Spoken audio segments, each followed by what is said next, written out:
Bom, vamos lá. Então, aqui no ábaco do Montoya, então nós tínhamos o problema com o neta-x igual a 0,20 e o neta-y igual a 0,16. Então, seria esse pontinho aqui, né, que a gente está querendo, então, verificar, tá? Então, vamos lá, ó, 0,16, né? Então seria 0,16, que aqui é 12, 14, 16, com 0,20, tá? Então vamos lá. Onde é que está o lambda 1? O lambda 1, pessoal, são essas retas cheias aqui, essas retas não, essas curvas, né? Aqui, ó, lambda 1 igual a 0,30, lambda 1 igual a 0,25, 0,30, 0,35, está caminhando de 0,05 e 0,05, tá? Então, lambda 1 igual a 0,40, lambda 1 igual a 0,45, tá? Então, aqui é o problema de todo o ábaco, né? A gente tem que fazer uma interpolação, né? Então, por exemplo, aqui é 0,25, tá entre, esse ponto está entre lambda 1 igual a 0,25 e lambda 1 igual a 0,30. Então, está próximo do meio. Talvez pudesse botar 0,275, né? Ou 0,28, alguma coisa, porque o meio aqui seria 0,275. Então, entre essa curva, né, e essa outra curva cheia aqui. Então, eu colocaria aqui talvez 0,275 ou 0,28, tá? O lambda 4, onde é que ele está? São essas curvas agora aqui, mas tracejadas, né? Então aqui vai estar um espaçamento maior, né? De 0,4, 0,6, 0,8, 1, né? Então observar que o lambda 4 ele cresce nesse sentido e o lambda 1 cresce no outro sentido contrário, né? Então prestar atenção a isso. Mas vamos ver então, ó. Esse pontinho está entre o lambda 4 igual a 0,4 e o lambda 4 igual a 0,6, um pouco mais próximo aqui do 0,6, né? Então no meio seria 0,5. Talvez eu usasse aqui, se esse aqui seria 0,5, usaria 0,52, alguma coisa assim, tá? Então seria uma interpolação. Talvez quem quisesse podia colocar uma reta aqui para ver melhor as divisões, etc, né? Mas pode usar aqui no olho mesmo, né? Colocaria esses valores. Bom, tem um outro parâmetro ainda que é o ângulo alfa. Onde é que está o alfa? O alfa está nessas outras retas aqui, ó. Essa reta aqui, limite aqui, é o alfa 45 graus, está escrito aqui, ó. Depois tem essa outra aqui, com 40 graus, 35 graus, 30 graus, 25 graus, né? Assim vai. Então esse ponto aqui, ó, tá passando bem próximo do 40 graus. Então tá no 35, eu colocaria aqui 39 graus, tá? Por aí, ou 39,5, né? Que está entre o 35 e o 40, tá vendo? Então aqui seria 39 graus mais ou menos. Ok? Então com isso a gente acha no nosso ábaco, que aqui está na zona C, né? Acha lambda 1, lambda 4 e o nosso alfa. E com esses três parâmetros, né? Como a gente viu, calcula-se então as tensões. E aí eu tenho o prisma completo de tensões. Ok? Bom, uma terceira opção que nós vamos ver agora seria uma solução analítica, né, publicada lá no livro de fundações, o tomo referente a fundações diretas, né, do professor Disseu Veloso, né, e o seu colaborador, o seu coautor aqui, o Lopes, né, autores famosos, né, de livros de fundações, tá? Essa é uma publicação, inclusive, da UFRJ. Tá? Tá lá na lista de bibliografia, tá? Do plano de ensino. Bom, então aqui como é que é a solução? A gente tem a sapata, tá? Uma sapata retangular, né? Aqui ele está chamando o comprimento longitudinal é L, o comprimento transversal é B. Ok? E aí ele divide essa nossa sapata aqui em vários setores, né? Ele divide em 6 partes a direção longitudinal e em 6 partes a direção transversal, tá? Então nesse primeiro trecho aqui, né, do terço médio na direção longitudinal e do terço médio na direção transversal, a gente tem o já conhecido núcleo central de inércia, né? Que é esse losango que aparece aqui. Então aqui vai ser L sobre 6, tá? Que é o que está colocado aqui, né? L sobre 6. E nessa outra direção transversal está B sobre 6, tá? Então esse losango é o núcleo central de inércia. Então essa região aqui é a região do núcleo central de inércia, né? Deixa eu dar uma ampliadinha aqui. Essa região aqui, ela, como já sabemos, vai garantir que a seção vai estar inteiramente comprimida, né? Depois ele cria mais esse ponto e mais esse ponto, né, que define aqui como se fosse uma curva, um elipse, quase como se fosse um elipsoide, né? Um elipse e um ponto aqui ao longo dessa elipse aqui, tá? E com isso, você vai imaginar, pensar aqui só nesse primeiro quadrante, né? Nós criamos uma região que ele chamou de 3, que seria essa aqui, tá? 4, que seria essa aqui, e a região 5, que é essa daqui, tá? E aqui nós temos a seção 2, que é com excentricidade muito elevada, tá?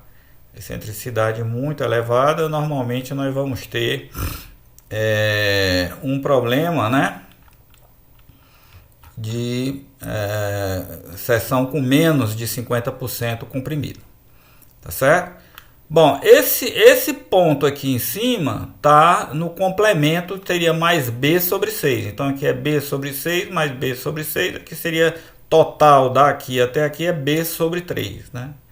E esse outro ponto aqui também tá com mais, né, em função desse ponto aqui que é o limite do núcleo central para cá, tá mais B sobre 6. Então aqui é 1/3 da nossa do nosso lado L, né, da longitudinal aqui da sapata, tá?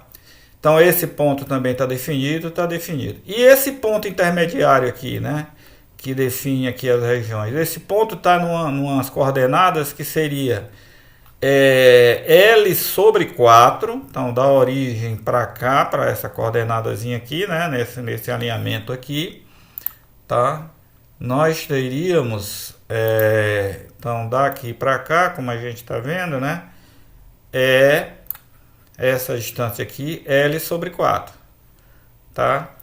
E essa distância, essa distância daqui para cá, né, que é B sobre 4, essa distância aqui é B sobre 4, né, essa distância aqui. E essa distância desse ponto até o eixo horizontal, que seria essa distância aqui é L sobre 4, né, então a distância horizontal aqui é que vai ser L sobre 4. Essa distância, essa distância daqui para cá, né? Distância que estão aqui do ponto até o eixo vertical. Então aqui é o L sobre 4 e aqui B sobre 4, tá? Então definem, né, perfeitamente esses coordenadas desse ponto. Ele não dá a equação dessa elipse aqui, tá? Ninguém tem a equação dessa elipse aqui. Então o que é que eu aconselharia fazer? Não tem a equação da elipse, né, na publicação. Eu passaria então, pessoal, uma reta aqui, tá? E uma reta para definir então o outro ponto. Eu passaria então essa reta agora aqui, tá? Fechando, construindo sempre, porque aí a equação de todas essas linhas aqui podem ser definidas, né? Por quê? Porque as coordenadas dos pontos, né, são conhecidas, tá? Então é possível verificar em que posição a excentricidade da carga está caindo, né? Se é dentro do núcleo, se é na zona 3, se é na zona 4, se é na zona 5 ou se é na zona 2. Então, como talvez na publicação original, talvez tenha sido algum trabalho, né, de pós-graduação deles lá na UFRJ, né, talvez você procurar, talvez tenha a equação talvez dessa curva aqui, né, dessa ali. Mas assim, simplificadamente, para facilitar, e está certamente a favor da segurança, né? Você pode fechar isso aqui com retas, né? Não teria problema. Bom, então, o que acontece? Aí ele fornece aqui as equações que você tem que, né? Por exemplo, ele vai me dar a posição da tensão máxima, tá? A tensão máxima em cada situação, tá? E a posição da linha neutra também vai ficar definida. Há aqui expressões analíticas para as tensões nos outros vértices, mas nós vamos mostrar, né, como que é possível determinar essas tensões a partir dessas informações que são extraídas então aqui do valor da tensão máxima e da posição da linha neutra. Então vamos lá, zona 1, qual é a zona 1? Essa aqui, né? Já sabemos, é o núcleo central de inércia. Então a tensão máxima segue a expressão da resistência dos materiais que a gente já viu. Bom, depois a zona 2, ele não vai dar expressão, que seria uma situação de uma seção com talvez só um vértice comprimido, né? Que aí não vale a pena, tá? Não é recomendável, né? Bom, na zona 3, ele vai nos dar a posição, um parâmetro S, tá? Porque ele vai querer construir aqui a posição da linha neutra, tá? Ele vai me dar um parâmetro S e um ângulo alfa. Então você vem aqui ele inverteu, né? A gente normalmente estava considerando que o lado comprimido, o 1 vai estar aqui, né? E nesse caso desse desenho aqui da publicação aqui do Odisseu Veloso, é como se a gente tivesse invertido a nossa posição, né? Então aqui vai ser o vértice 1, que é o mais carregado, tá? Aqui o 2, o 3 e o 4, né? Então 1, 2, 3 e 4, tá certo? O que é isso aqui? A posição da linha neutra. E isso aqui é o que está comprimido. Como é que ele acha a posição da linha neutra? Ele acha esse ponto de encontro da linha neutra com esse lado aqui, que é o bordo mais comprimido, né? E o ângulo alfa. Daí definido aqui a posição da linha neutra. Então tem o S, que vai do centro aqui da seção até esse encontro. E tem um ângulo alfa aqui, né? Tudo em função das dimensões da sapata e das excentricidades. Tá certo? Então você acha aqui a posição da linha neutra. E também vai achar a tensão máxima, tá? A tensão máxima, somente em função do esforço normal, e aqui vai aparecer o S e a posição e também a tangente de alfa, que é esse valor aqui. Com isso eu sei, né?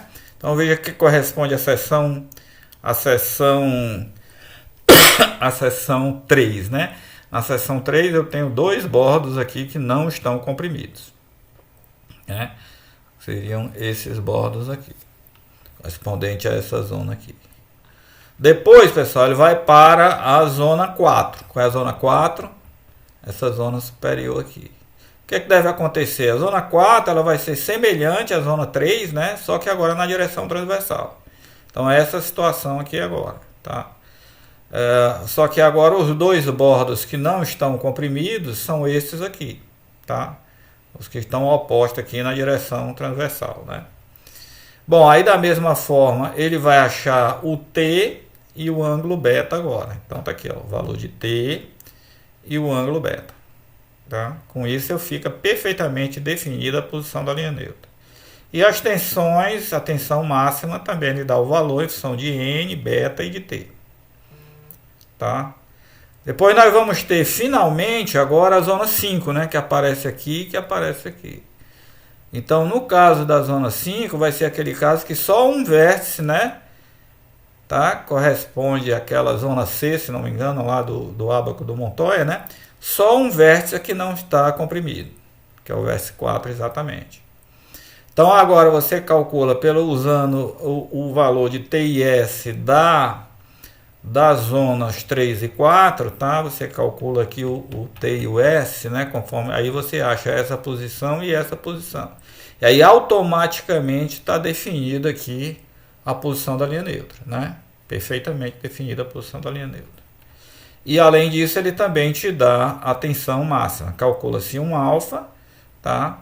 Que é X sobre L e é Y sobre B. E aí temos a tensão máxima agora dada por essa expressão aqui em função obviamente do esforço normal e do ângulo alfa. Aqui no caso o alfa, ele não é ângulo, tá? Ele não é ângulo, ele não é apenas um parâmetro, né? É apenas um parâmetro, não necessariamente, porque aqui fica bem definido quem é alfa, quem é beta, né? Aqui a posição da linha neutra na zona 5, ele fica definido pelos parâmetros S e T, tá? E aí você constrói a sua linha neutra tranquilamente, tá?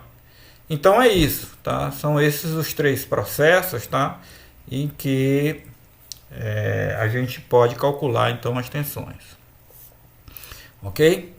Nessa situação, né, em que eu tenho essa distribuição aqui. Bom, e finalmente, como que a gente vai calcular as armaduras, né? A gente vai fazer aquele processo de calcular as tensões médias, né, como a gente fez nos outros casos, mas só que agora nós vamos ter um problema, né, porque a seção não vai estar totalmente comprimida. Então a sugestão que eu faço, né, o que a gente vai ver também no exemplo, já usando a planilha está programada para isso. Então, nessas situações de seção parcialmente comprimida, ele vai imaginar que a seção está comprimida com a seção uniforme, com a tensão única, né? Uniforme, portanto, dada pela média entre o sigma 1 e o sigma 2. Tá? Então, seria essa a nossa situação, tá? Pega as duas tensões, tira a média e imagina que tudo está comprimido com essa tensão média entre sigma 1 e sigma 2. E aí acha as armaduras pelo aquele processo tradicional, né, que a gente já viu aqui anteriormente, né, para o cálculo das nossas armaduras, que é calcular a tensão aqui nessa seção a 0,15 de AP. Aqui quando estava todo mundo comprimido, então vai ser um caso mais simples, né? Vai imaginar que está todo mundo comprimido, mas todo mundo agora com o valor da tensão média. Ok? E então pegaríamos, né, nesse caso aqui, as tensões que estão no bordo mais comprimido aqui, tá? Que seria 1 e 2 aqui. Ok? Essa a regrinha que nós vamos adotar. Aqui no caso, né, talvez nesse caso aqui, talvez tivesse que pegar sigma 1 e sigma 3, né? Porque nesse caso aqui o sigma 2 seria negativo. Então eu teria que pegar essa e essa outra tensão aqui, ou pegar simplesmente nesse caso aqui só o sigma 1, talvez, né? Talvez o sigma 1. Não, talvez pudesse pegar esses dois aqui, né? Sigma 1 e sigma 3. Ok? Vamos ver então agora, pessoal, complementando um exemplo agora aqui de utilização, de verificação então de uma sapata que esteja nessa situação. Então os dados são os seguintes aqui, ó. Vamos pegar uma sapata que tem 4 metros na direção longitudinal, que é o AS, 3,50 na direção transversal. Temos um pilar de 50 por 30, tá? Ou 30 por 50, né? Aqui tem o colarinho da sapata, que já sabemos que avança 5 centímetros aqui para cada lado, né? E a sapata tradicional, tipo tronco piramidal. A sapata vai ter 1,20 m de altura total, 50 de rodapé, mais 70 da seção tronco piramidal. Então isso aqui já foi testado, está atendendo a condição de sapata rígida, tá? E está atendendo a condição desse ângulo aqui, tá? Ser menor do que 25 graus, tá? Então agora a gente pode voltar, né, e mostrar novamente aquela planilha, né, que é a planilha exatamente de sapata rígida isolada, né? Que a gente já tinha visto em vídeos anteriores. Vamos agora aplicar ela em toda a sua plenitude agora aqui, mostrando que ela pode também considerar a situação de excentricidade fora do núcleo central de inércia. Então vamos lá. Então aqui você vai colocar o FCK do concreto, né, para ser utilizado, vai permanecer aqui com 25 megapascal. Então a nossa sapata ela tem 4 metros na direção longitudinal, tá? Que é o AS. Ela tem 3,50, né, na direção transversal, tá? Deixa eu ver se a gente consegue ver aqui mais ou menos. Não é melhor. Já está visto aqui, 4 metros por 3,50. A área do colarinho aqui vai ser, o pilar é 30 por 50, então na direção longitudinal tem 50 mais 10 dá 0,60, tá? Na outra dimensão o pilar tem 30 mais 10 fica 0,40, né? O A do pilar 0,50, o B do pilar 0,30, a altura H1 da sapata, né? É aquela altura de 50 centímetros que a gente está vendo aqui, e a outra é 70, o H2, né? Então nós vamos ter um H1 de 50 centímetros e um H2 de 70 centímetros. Então a sapata tem, a planilha vai nos dar aqui 1,20, tá? E o volume da sapata, agora já vai calcular o volume, dá 10,75 metros cúbicos. O peso da sapata é 268,76, né? Ele vai considerar o peso, vamos considerar o peso da sapata na resolução desse exercício, que é o volume multiplicado por 25, como vocês estão vendo pela célula aqui. E aquele das propriedades, né, geométricas que seriam utilizadas se tivesse um problema com a seção totalmente comprimida, né? Então a área seria 14 e o momento na direção resistente, né, que seria o WL é 9,33 e o WT seria 8,8167, né, metro cúbico, que é o BH3 sobre 12, né? BH2 sobre 6, na verdade, o momento resistente. Bom, aqui está explicitado os cálculos da área da base, a área superior do tronco de pirâmide, o volume do rodapé da sapata, o volume do tronco de pirâmide e a soma 10,75 que está reproduzida aqui em cima. E aqui ele faz a verificação da condição de sapata rígida, né? Qual é a condição de sapata rígida? O AS menos o AP dividido por 3, né? A altura tem que ser maior do que esse valor. Vamos só dar uma checada então aqui, pessoal. Ó, o AS da sapata é 4, né? O A do pilar é 50 centímetros, então 0,50, então 4 menos 0,50, 3,5 dividido por 3, então na outra direção precisava de uma sapata de 1,17, né, de altura, estamos usando 1,20, então tá ok, né? Então aqui na planilha está dizendo que está ok a condição de sapata rígida, né, para as duas direções, direção longitudinal e direção transversal. E aqui aquele ângulo beta, que é o ângulo aqui da tronco de cone, né? Tronco de cone, não, tronco de pirâmide, né? Que é a parte superior da sapata. Que tem que ser menor do que 25 graus para permitir a concretagem, então, sem forma. E aqui está tranquilo, está dando 22,39 e 24,32. Ok? Então isso está... seria o cálculo do volume e a conferência, né? Se as dimensões de altura, né, da sapata estão compatíveis, né? Bom, essa sapata, pessoal, ela vai ser solicitada por um esforço normal de 1000 kN, um momento longitudinal, essa dupla seta aqui, de 952 kN, e um momento transversal de 762 kN, tá? Então tem momento nas duas direções. Vamos considerar que a tensão no solo admissível seja 350 kPa, né? Responde o que? É 3,5 kg por centímetro quadrado. Vamos em frente. Então, a primeira coisa que a gente calcula, que está repetido aqui, o peso da sapata, está separadinho, né? Coisa que a gente já tinha visto também lá na planilha. O volume, como a gente tinha visto, deu 10,75, né? 10,75 metro cúbico, né? Deixa eu ver se a gente consegue ver aqui.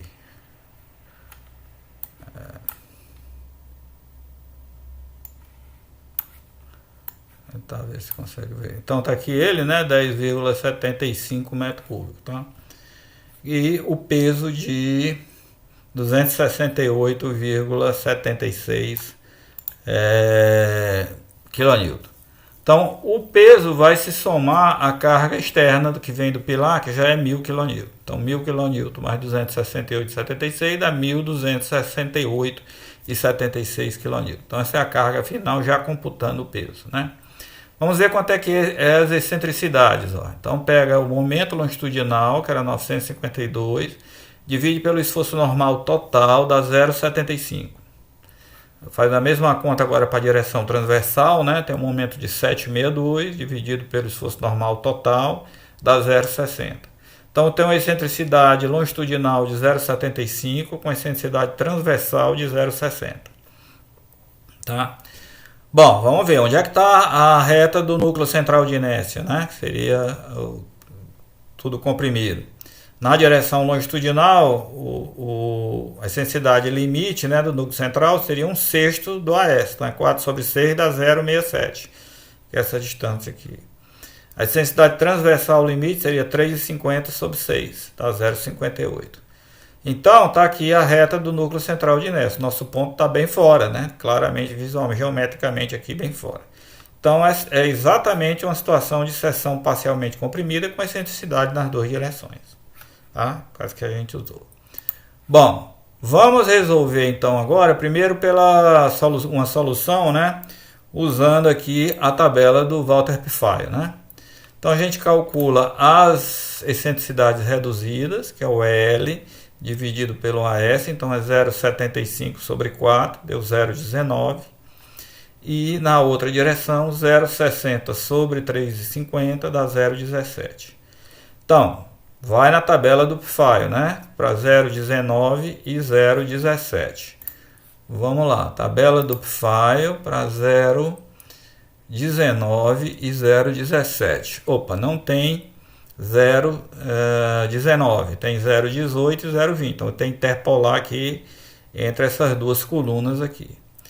E a outra, quanto que era? 0,19 e na outra direção 0,17. Né?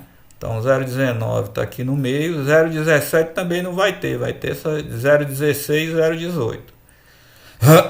Então vai ficar onde? Ó? Vai ficar aqui nesses quatro números aqui, ó. Tá? Vai ficar nesses quatro números. Que aqui é a linha do zero, essa linha é a linha do 0,16, né? É 0,19 com 0,17, né? Então 0,18, essa linha vai ser esses quatro números aqui, ó. Essa aqui é do 0,18, né? E essa daqui é do 0,16. Então são esses quatro números aqui.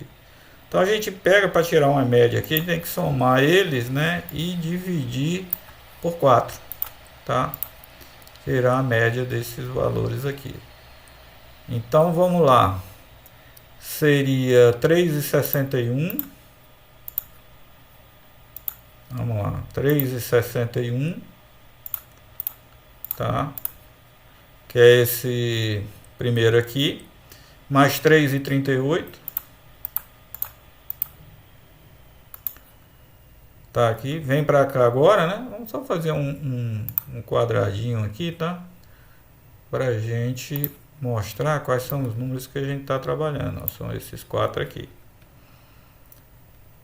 Tá? Então já somei esses dois aqui nessa coluna. Somar agora mais 3,62. Depois mais 3,86. Divide por 4. Deu 3,61, né? Ou 3,62, tá? Arredondando aqui para 3,62. Então tá aqui, ó. Então essa linha é do 0,18, 0,16, a interpolação seria 0,17, né? E aqui seria para o 0,19. Ok? Seria essa a interpolação. Então deu 3,62, tá? Vou voltar aqui para o exercício. Então 3,62, exatamente, ó. Deu K para retirada da tabela do Pfeil.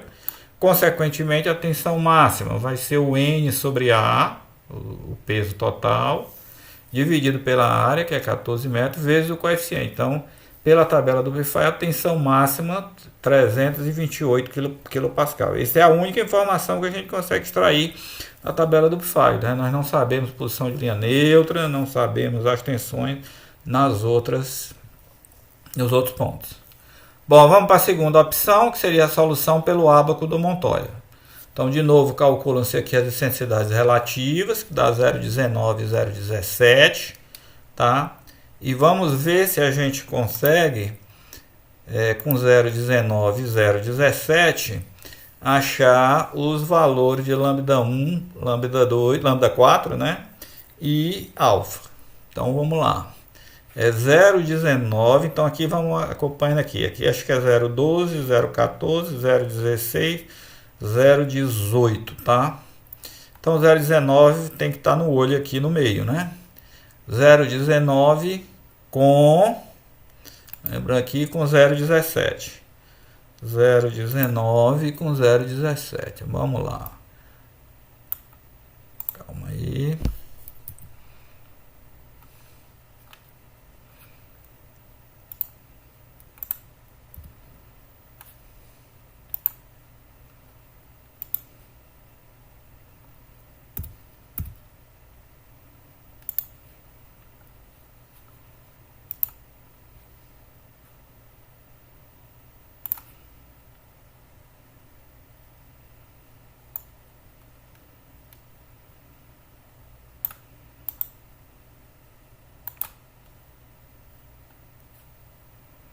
Vamos tentar, quero mover essa bolinha, tá? Para a gente colocar ela aqui na posição. Pronto. Então, 0,19 vai estar aqui nesse alinhamento aqui, tá? Com 0,17 vai estar onde? Então, aqui 12, 14, 16, 17. Vai estar bem aqui nesse quadrinho aqui, ó. Tá certo? Esse vai ser o ponto, né? Por quê? Porque é 0,12, 0,14, 0,16, 0,18. Então, o 0,17 está nesse alinhamento e o 0,19 está nesse alinhamento. Então, o ponto que a gente quer é mais ou menos nessa posição aqui. Vamos lá. Quem seria o lambda 1, pessoal? O lambda 1 vai estar entre 0,25 e 0,30. Então, está mais ou menos no meio isso aqui, né? Um pouco mais para 0,30. Eu diria que daria 0,28. Vamos ver quanto é que foi usado. 0,28, tá certo? 0,28.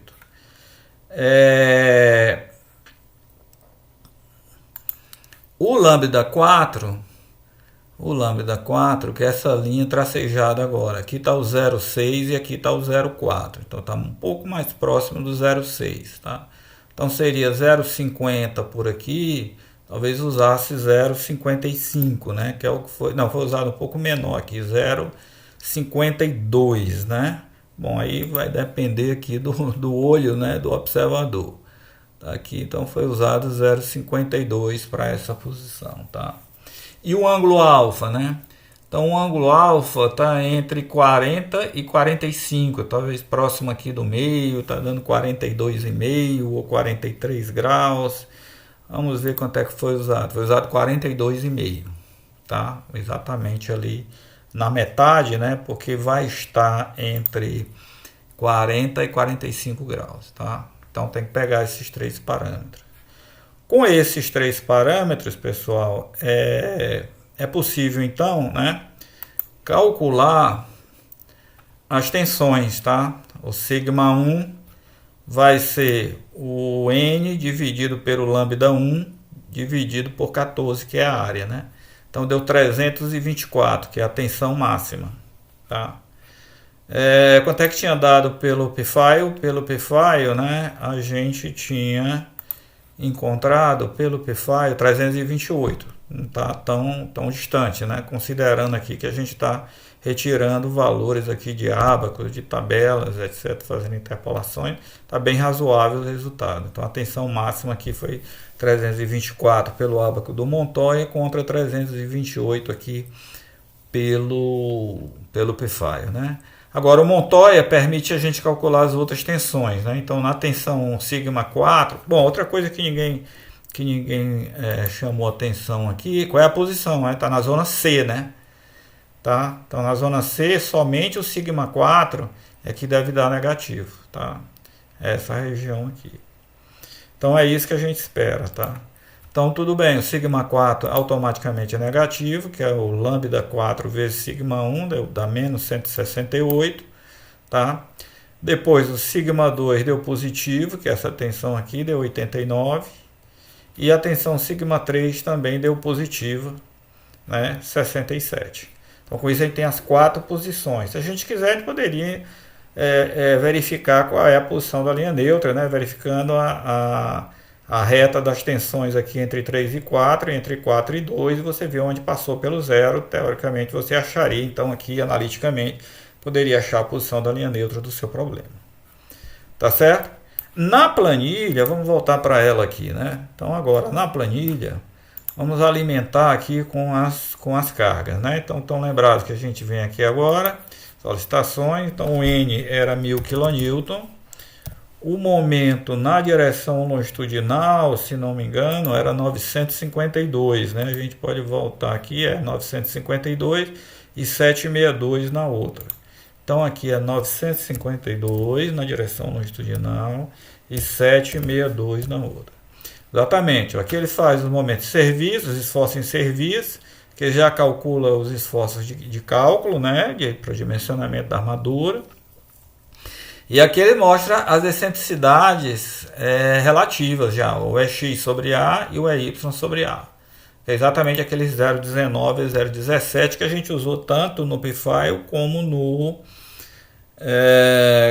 no Montoya, né? Agora aqui ele vai fazer a verificação das tensões. No primeiro caso, ele imagina que a seção está totalmente comprimida, que ele vai ver que não é verdade, tá? Porque tem 104,68 aqui. Negativo, né? No sigma 4. Então essa aqui não está validada porque está fora do núcleo central. Agora, se eu quero usar o ábaco do Montoya, né? Eu tenho que fornecer os valores que a gente encontrou no ábaco. O lambda 1, o lambda 4 e o alfa, que já estão colocados aqui, inclusive. Que os nossos valores encontrados foram 0,28, 0,52 e 42,5. Então tá aqui, ó, 0,28 é o lambda 1, o lambda 4 0,52 e o ângulo alfa 42,5. E aí ele calcula as tensões aqui pra gente, ó. Tá? Usando as expressões lá do Montoya. Encontrou aqueles mesmos valores, né? O próximo dele, 323, a gente tinha arredondado para 324, né? Aqui no exercício, né? No sigma 4 deu menos 168, né? Tá aqui ele, menos 168, tá? Então aqui você tem a opção pelo ábaco de Montoya. E aqui, pessoal, você tem, aí, automaticamente ele calcula também as tensões para a gente, né? Pelo método lá do Veloso Lopes, tá? Que a gente ainda vai ver, tá? Quer dizer, ao longo do exercício, tá? Bom, mas então aqui tá as tensões calculadas pelo ábaco do Montoya, a planilha te dá essa opção aqui também.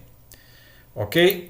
Então, voltando para o exercício agora aqui, o próximo passo é fazer o cálculo agora pelo método Veloso Lopes. Aí é interessante construir aqui, né, aquele gráfico das zonas, né, usando aqui as nossas dimensões reais aqui. Então eu tenho uma sapata com 4 metros, então isso aqui vai ser, dessa distância daqui para cá é 4 sobre 6, que dá 0,67. E aqui também vai ser 4 sobre 6, então é de novo 0,67. Com isso eu tenho esse ponto e esse ponto da figura do primeiro quadrante, né? Estamos falando de quê? Estamos falando dessa figurinha aqui, né, do nosso esquema de separação aqui de zonas, né, para definição da posição de linha neutra e tal, segundo esse estudo aqui do Veloso Lopes. Então, ó, aqui é A sobre 6, A sobre 6, na vertical a mesma coisa, B sobre 6, que dá 0,58, e aqui B sobre 6, que também, que o B é 3,50, né? 3,50 sobre 6 dá aproximadamente 0,58. Então aqui, ó, nós temos já o núcleo central de inércia definido, que é a zona 1, né? Aqui nós teríamos uma elipse, tá? E aqui nós teríamos o ponto B, que está a B sobre 4 da origem, aliás, a A sobre 4, o AS sobre 4, o AS é 4 metros, então dividido por 4 dá 1, por isso que essa ordenada aqui é 1. E nessa, aliás, a abscissa, né, a ordenada vai ser B sobre 4, que é 3,50 sobre 4 dá 0,875. Tá? Então, com isso, a gente tem aqui, que seria a elipse. Na verdade, a gente até recomendou que pudesse colocar uma reta aqui, né, para ficar mais simples a determinação. E aqui a gente bota o nosso ponto, né, de excentricidade. O ponto está com, tá lembrado que está com 0,75 na excentricidade longitudinal e 0,60 na excentricidade transversal. Então, pela construção geométrica aqui, né, então a gente espera que ele esteja na zona 5. O que é que a gente faz? A gente acha a reta AB, a equação dessa reta, que seria a diferença de ordenadas entre B e A, que é 0,875 menos 0,58, dividido por esse comprimento aqui, que é a distância horizontal AB, que é 1 metro, vezes x, aqui é o coeficiente angular dessa reta, né? E da ordenada no ponto A, que é 0,58, é a equação dessa reta, que dá 0,295x mais 0,58. Então, quanto que vale para x igual a 0,75, né? Que é essa posição aqui, né? Desse ponto aqui. Então, quando x for igual a 0,75, a ordenada vale 0,80. Então, 0,80 é aqui em cima dessa reta, né? 0,80 é aqui em cima dessa reta aqui. E como o ponto está a 0,60, tá? Então, está efetivamente na zona 5. Ok? Poderia checar se está abaixo ou acima dessa reta, né? Mas, evidentemente, aqui pela construção, está mais ou menos aqui em escala, ele não vai estar abaixo e vai estar efetivamente aqui na zona 5. Bom, com isso, se é zona 5, pessoal, a gente calcula o parâmetro alfa, né? Pode vir aqui na zona 5, basta a gente calcular, a gente vai calcular simplesmente aqui o ângulo alfa, o parâmetro alfa, né? Quer dizer, botar alfa às vezes como ângulo, como parâmetro, é x sobre L, é y sobre B, acho o alfa e com isso achamos a tensão máxima.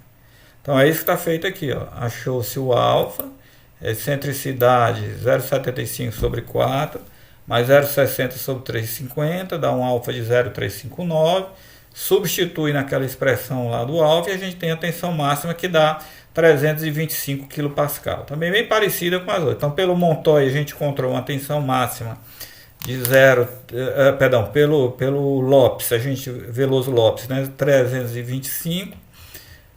Pelo Montoya foi 324, bem próximo, né?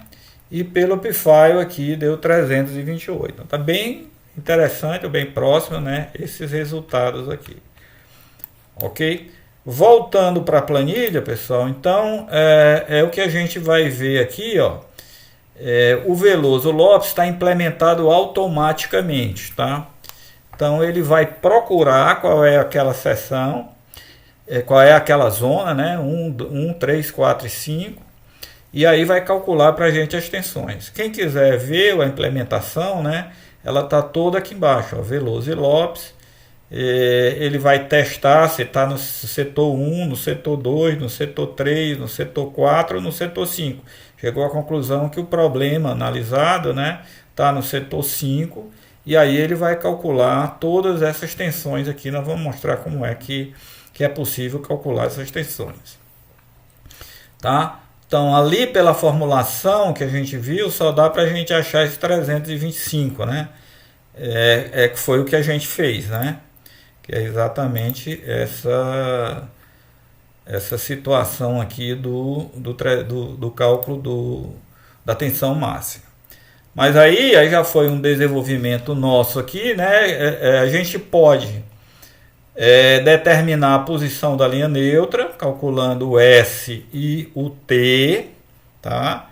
Isso está explicitado lá, por exemplo, para a zona 3 e para a zona 4, calcular o S, né? E o T, tá aqui as expressões, são as expressões que são utilizadas aqui. Com isso eu consigo achar a posição da linha neutra, que é o S, e aqui vai ser o T, né? Então eu tenho esse ponto e esse ponto, eu defino a minha posição da linha neutra, que é o ângulo alfa e aqui é o ângulo beta. E como eu tenho a tensão máxima, pessoal, a tensão máxima conhecida, né, que é nesse ponto 1, eu posso agora, né, saber quem vai ser as tensões no ponto 2, tá? No ponto 3, basta saber aqui a distância, né, dela até a linha neutra. Que eu tenho a tensão máxima dividido por essa distância, eu consigo achar a inclinação do plano, né, do prisma, né, de tensões que está aqui.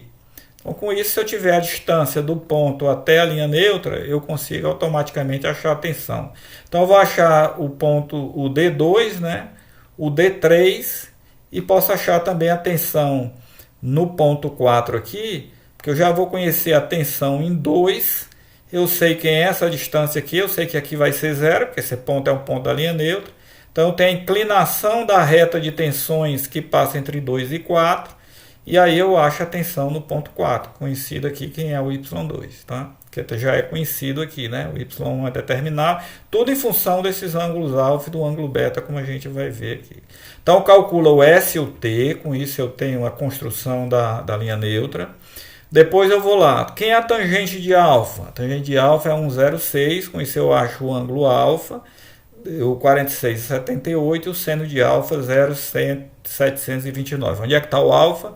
É esse ângulo aqui, tá? Então, por que eu quero o seno de alfa? Porque o seno de alfa, pessoal, vai ser o D1, olhando para esse triângulo retângulo agora aqui, ó, vai ser o D1 dividido por essa hipotenusa, tá? Então, se eu pegar o seno de alfa, né, e multiplicar pela hipotenusa, eu vou ter o D1. É isso que é feito aqui. Então, o D1 vai ser 4,82, que é a hipotenusa, vezes o seno de alfa dá 3,51. Com isso eu consigo achar o valor de D1. O valor de D2 também, né, por semelhança aqui, vai ser o quê? Vai ser essa hipotenusa, pensando agora nesse triângulo aqui, essa hipotenusa vezes o seno de alfa. A hipotenusa agora é fácil tirar, porque é esse comprimento menos metade do lado da sapata. Então vai ser 3,07 menos 3,50 sobre 2, que vai dar 1,75. Né? Então vai dar 1,32 vezes seno de alfa dá 0,96. Com o D1, né, eu tenho que agora tem a inclinação daquele prisma, né? A tensão máxima que é 325 dividido por 351 vezes 0,96 me dá a tensão que é nesse ponto 2, 88,9. Na planilha, ó, quanto é que ele está dando? 88,9. Tá? Porque ele fez exatamente aquelas considerações geométricas que a gente fez. Quem é o sigma 3? Né? Vamos voltar para cá. Então, para achar o sigma 3, eu preciso desse D3 aqui. Ó. Onde é que eu vou achar o D3? O D3 tranquilo, né? Porque eu vou ter agora esse ângulo beta. Tá? Eu vou usar a tangente de beta, que a tangente de beta vai, aliás, deixa eu ver, eu vou usar nesse triângulo aqui, não, é o seno de novo, né? É o seno de novo, vai ser o seno vezes essa hipotenusa, e a hipotenusa é conhecida, que é 3,13 menos 2, vai dar 1,13, tá? Então vamos lá, para achar a tensão em 3, a gente pega a tangente de beta. Bom, como que acha a tangente de beta? Tangente desse ângulo beta, pessoal, aí tem que pensar no triângulo grande agora. Ó. Tangente de beta é esse cateto dividido por esse outro cateto aqui, né? Está aqui o ângulo beta. Então, daria 3,13, né? Aliás, 4,82 dividido por 5,13, dá 0,94. E daí o beta é 43,22 graus, o seno de beta 0,685. Com o seno de beta, multiplicado por esse pedacinho aqui, eu vou conseguir tirar o D3. Tá? E com o D3, eu sei quem é a tensão no sigma 3, que eu sei a inclinação do prisma. Né? Então é isso que está feito aqui. O D3... dá 1,13 vezes 0,685, dá 0,774. E daí a gente tira o sigma 3 pela inclinação do prisma, que é 325 sobre 351. Com essa inclinação vezes 0,774, que é o D3, dá 716 kPa. Tá? Aliás, 71,6 kPa, que é o que aparece aqui, ó, 71,54, né, kPa. Então, tá vendo? Então, está automaticamente implementado nessa planilha aqui a solução do Veloso, com a tensão máxima e as tensões também nos outros vértices, tá? Então, todo o desenvolvimento está aqui, ó, está explicitado aqui nessa parte aqui da planilha, ok? Então, ele calcula aqui as tensões e vai escolher para as várias opções, né? Aquelas zonas 1, 2, 3, 4, 5, ele acaba verificando qual é a situação real e traz para cá, então. Ok? Então é isso, né? Agora, como que calcula, para finalizar, como calcula a tensão no vértice 4, né? Que é o vértice que vai estar tracionado. Aí é aquela história que eu estava falando, né? A gente conhece a tensão em 2, né? A gente sabe que aqui vai ser 0, tá? Como é que a gente acha esse y1? Aí, de novo, aqui, ó, o y1 pode ser determinado pela tangente de alfa. Vai ser esse cateto aqui vezes a tangente de alfa. Aí dá o y1, né? Com o y1 a gente sabe o y2. Por quê? Porque aqui é o lado AS, que é 4 metros.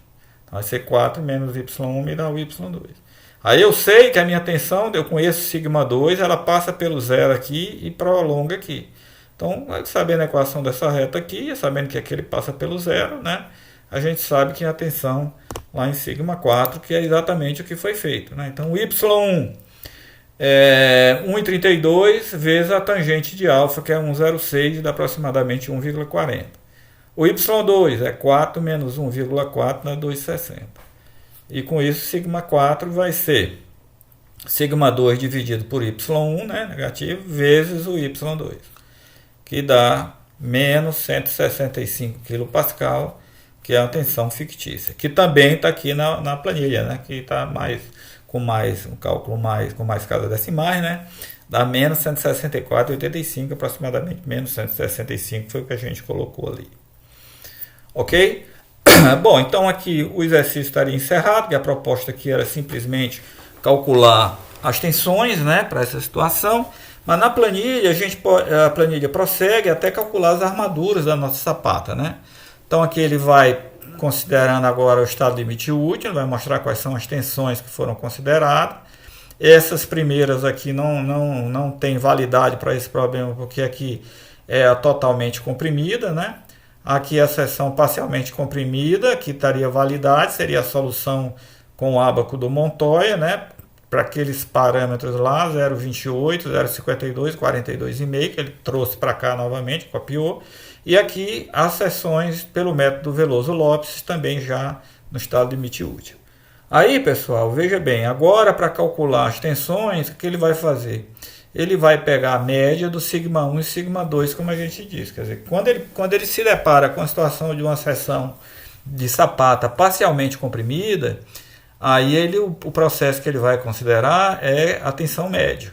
Então vai pegar a média dessas duas tensões e vai imaginar que ela está uniformemente distribuída na área da seção. E com isso, tranquilamente, ele calcula a armadura. Tá? Ele vai calcular a armadura, calcular os momentos e a armadura. Por exemplo, então, nesse caso aqui, deu um momento longitudinal de 1.689,98 kN, já é momento de cálculo, né? E aí, ele está calculando aonde? Né? Está calculando para aquela seção que a gente já tinha definido aqui anteriormente, a 0,15, né, da seção do pilar. Por isso que, de qualquer forma, ele tem que calcular o x1 e x2 para saber tanto na direção longitudinal como na direção transversal. Então, ele está considerando esse problema agora aqui, né, mas com a tensão única, né, como se fosse σ1 igual a σ2, σ3, σ4, todo mundo igual àquela tensão média. Tá? Então, seria uma solução bem a favor da segurança. Aí. Então, na direção longitudinal, encontrou esse momento. Se a gente adotar uma armadura de 12,5 milímetros, né, sabe que a planilha ela já tem embutido o cálculo da flexão simples, né? Então seria 34 barras de 12,5 milímetros a cada 10,4 centímetros. É uma boa solução. Na direção transversal, né, a mesma coisa. Ele está encontrando uma armadura, um momento um pouquinho menor, 1569,20, dá uma armadura de 34,30 centímetros quadrados, né? Tá considerando o FCK de 25, usando uma bitola também de 12,5, né? Nós encontraremos então 28 barras de 12,5 milímetros a cada 14,5. Então estaria razoável aí. Se a gente colocar 10, né, milímetros, vai ficar meio apertadinho aqui. Aí daria a cada 6,7, tá? Não tá tão legal, ok? Então é melhor manter 12,5. Então é isso, pessoal. Com isso a gente conclui essa parte de sapata isolada, né? E vamos partir para o próximo vídeo, que seria de sapata associada agora, ok?